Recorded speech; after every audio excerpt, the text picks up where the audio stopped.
कल जानकारी मिली होगी कि बहुत सोच विचार करने के बाद एलजी साहब ने आखिर एक फैसला लिया कि जो बात दिल्ली सरकार के मंत्री चीख चीख के कई महीनों से कह रहे थे, अर्बन डेवलपमेंट मिनिस्टर होने के नाते मैं ऑन रिकॉर्ड बार बार ये बात कह रहा था, लिख रहा था कि दिल्ली के अंदर डीसिल्टिंग के नाम पे बड़ा भ्रष्टाचार हुआ है। बड़ा मतलब बहुत बड़ा भ्रष्टाचार हुआ है और खूब पैसे खाए गए। करोड़ों रुपए की डीसिल्टिंग सिर्फ कागजों में हुई है। ये बात मैं आज से नहीं, महीनों से कह रहा हूं और बार बार कह रहा हूं। लिखित में मुख्य सचिव नरेश कुमार को लिख रहा हूं कि आप ये जो डीसिल्टिंग के जो दावे हैं इनकी थर्ड पार्टी ऑडिट कराइए। और एक मंत्री के बार बार लिखित आदेशों के बावजूद थर्ड पार्टी ऑडिट नहीं कराई गई। ये क्या कहलाता है? ये क्या दिखाता है? मीटिंगों में बार बार निर्देश दिए गए। आपने उन मीटिंगों की वीडियो देखी होंगी।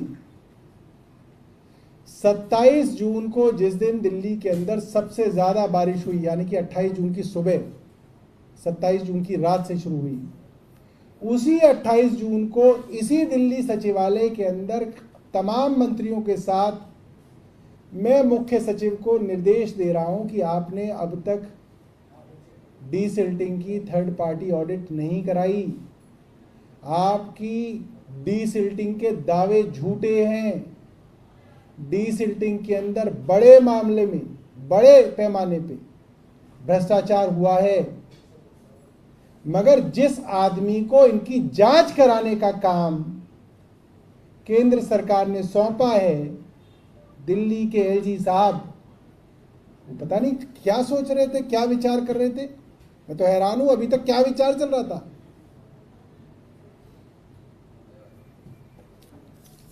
20 मई का लिखित आदेश है, 20 मई का मेरा लिखित आदेश मुख्य सचिव को लिखा मैंने कि भाई ये सारे विभाग हैं, irrigation flood control, PWD, MCD, NDMC, DDA, Delhi cantonment board, इन्होंने कितनी डीसिल्टिंग की, क्या टारगेट डेट है, कब तक पूरी करेंगे, इसकी रिपोर्ट 7 दिन में दो। मुख्य सचिव ने नहीं दी। उसके बाद दोबारा लिखा 5 जून को कि आपको 15 दिन हो गए, आपने अब तक रिपोर्ट नहीं भेजी। उसके बाद मुख्य सचिव बहानेबाजी बना रहे थे कि साहब कोड ऑफ कंडक्ट लगा हुआ है, इसकी रिपोर्ट हमने हाई कोर्ट को दे दी, हम मंत्री को क्यों दें। ये मुख्य सचिव कह रहे थे कि हाई कोर्ट डिसिल्टिंग करा रहा है। तो उन्होंने तो हाई कोर्ट को भी धोखा दिया। मुख्य सचिव ने हाई कोर्ट को भी बेवकूफ बनाया इन्होंने कि साहब डिसिल्टिंग चल रही है, बड़े पैमाने पे चल रही है। और उसके बाद भी कई बार मेरी द्वारा पत्र लिखे गए। उसके बाद 13 जून को फिर से लिखा मैंने और मैंने कहा कि मुझे लिस्ट दो, आप किन किन नालों की सफाई पूरी हो गई उनकी लिस्ट भेजो ताकि मैं इसको खुद इसकी जांच करा सकूं। ये मैं लिख रहा हूं मुख्य सचिव को। और उसके बाद भी डीसिल्टिंग नहीं कराई गई। ये 3 पत्र लिखने के बाद 28 जून को जब ये मुझे यहाँ पे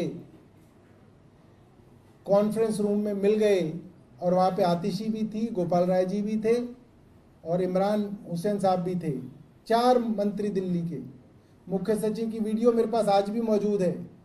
उसमें पीडब्ल्यूडी सचिव भी हैं, मुख्य सचिव भी हैं, यूडी के एसीएस भी हैं, जल बोर्ड के सीईओ भी हैं, एमसीडी के कमिश्नर भी हैं, तमाम अधिकारी हैं। और मैं बोल रहा हूँ, ऑन रिकॉर्ड वीडियो रखी हुई है कि कोई डिसिल्टिंग नहीं हुई है, सिर्फ इसमें भ्रष्टाचार हुआ है। और कल एलजी साहब जागे हैं और बोल रहे हैं 2 साउथ वेस्ट 1 और साउथ वेस्ट 2 रोड 2 डिवीजनों की जांच कराई जाए। अरे क्या मजाक चल रहा है। आपको आदेश देने चाहिए और मैं आपको कह रहा हूं, आप 48 घंटे के अंदर इतना लंबे समय क्यों चाहिए भाई? मई से एक मंत्री शिकायत कर रहा, अब आप जाके आदेश दे रहे, वो भी सिर्फ 2 डिवीजनों के बारे में। आप 48 घंटे में एलजी साहब जांच कराएं, चाहे सीबीआई से कराएं, चाहे एसीबी से कराएं, चाहे मुख्य सचिव से कराएं या खुद कर लें। 48 घंटे के अंदर दिल्ली वालों के सामने नाम दीजिए, कौन अफसर जिम्मेदार है जिन्होंने इतना बड़ा धोखा दिल्ली वालों के साथ किया है। करोड़ों रुपए का भ्रष्टाचार दिल्ली के अंदर किया है। एलजी साहब का काम था ये देखना कि ये ना हो, ये चोरी ना हो। एसीबी उनके पास, विजिलेंस उनके पास, अफसरों के ऊपर सारी की सारी ट्रांसफर, पोस्टिंग, एडमिनिस्ट्रेटिव एक्शन की जिम्मेदारी सारी एलजी के पास। तो एलजी साहब क्या कर रहे हैं अब तक? 48 घंटे दिल्ली सरकार एलजी साहब को दे रही है। एलजी साहब 48 घंटे के अंदर नाम घोषित करें कि कौन अफसर जिम्मेदार हैं जिन्होंने करोड़ों रुपए का भ्रष्टाचार दिल्ली के साथ किया, और उन नालायक अफसरों की वजह से दिल्ली के अंदर जगह जगह पानी भरा। पीडब्ल्यूडी की सड़क हो, एमसीडी की सड़क हो, जगह जगह जल भरा हुआ, और खूब जल भरा हुआ। इतना टाइम लगेगा? ढूंढ के बताए। माफ कीजिएगा। और कोई आपके पास प्रश्न हो तो आप पूछ सकते हैं।